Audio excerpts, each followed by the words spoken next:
ritrovate. Allora, questo video, perché faccio questo video?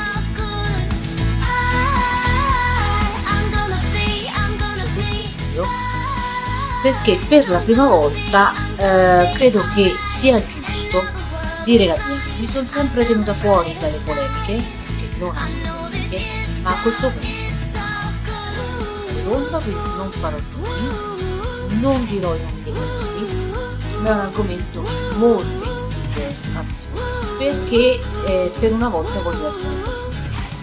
Si sta parlando in questi giorni moltissimo di uno precedente e l'altro successivo, di due famosissimi youtubers